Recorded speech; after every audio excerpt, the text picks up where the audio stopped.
अस्सलामुअलैकुम। हमारे चैनल में खुश आमदीद। उम्मीद है आप सब खैरियत से होंगे।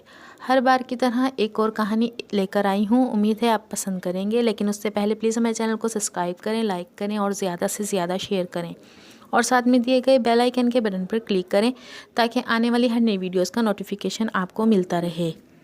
जो दूसरों के लिए गड्ढा खोदते हैं। दो औरतें काजी इब्ने अबी लैला की अदालत में पहुँच गईं। ये अपने ज़माने के मशहूर व मारूफ काजी थे। काजी ने पूछा, तुम में से किसने बात पहले करनी है? इनमें से बड़ी उम्र वाली खातून ने दूसरी से कहा, तुम अपनी बात काजी साहब के आगे रखो। वो कहने लगी, काजी साहब ये मेरी फूफी है, मैं इसे अम्मी भी कहती हूँ, चूँकि मेरे वालिद के इंतकाल के बाद इसने मेरी परवरिश की, यहाँ तक कि मैं जवान हो गई।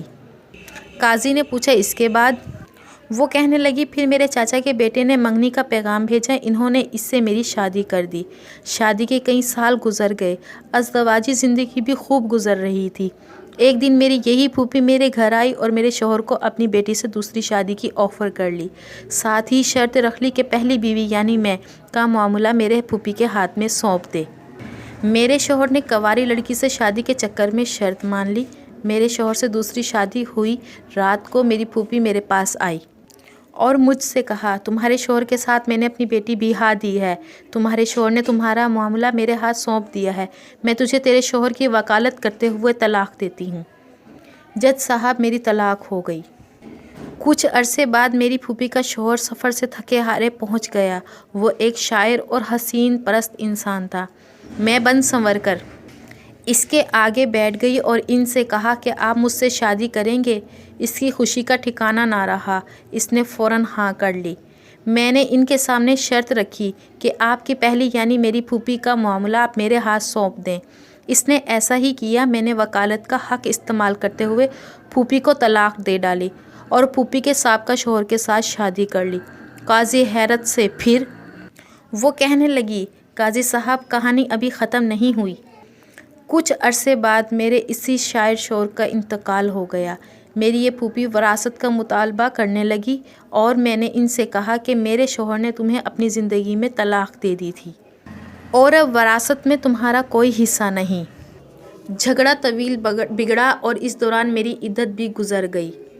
एक दिन मेरी यही फूफी अपनी बेटी और दामाद मेरे साबका शौहर को लेकर मेरे घर आई और वरासत के झगड़े में इसी साबका शौहर को सालिस बनाया।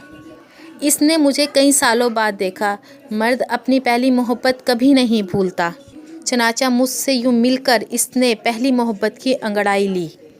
मैंने इनसे फिर कहा, मुझसे शादी करोगे? इसने हाँ कर ली। मैंने इनके सामने शर्त रख ली कि अपनी पहली बीवी यानी मेरी फूफी की बेटी का मामला मेरे हाथ में दें। इसने ऐसा ही किया। मैंने अपने साबका शौहर से शादी कर ली और इस तरह बीवी को शौहर की वकालत करते हुए तलाक दे दी। काजी इब्ने अबी लैला सर पकड़कर बैठ गया। फिर पूछा कि इस केस में अब मसला क्या है?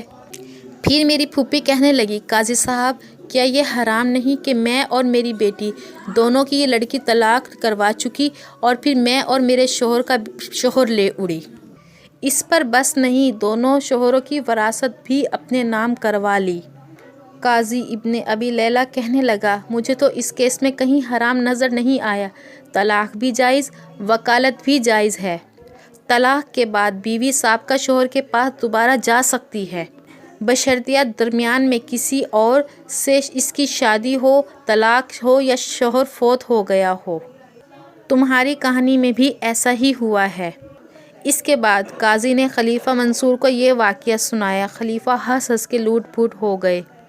जो कोई अपने भाई के लिए गड्ढा खोदेगा वो खुद इस गड्ढे में गिरेगा। ये बुढ़िया तो गड्ढे के बजाय गहरे समंदर में गिर गई।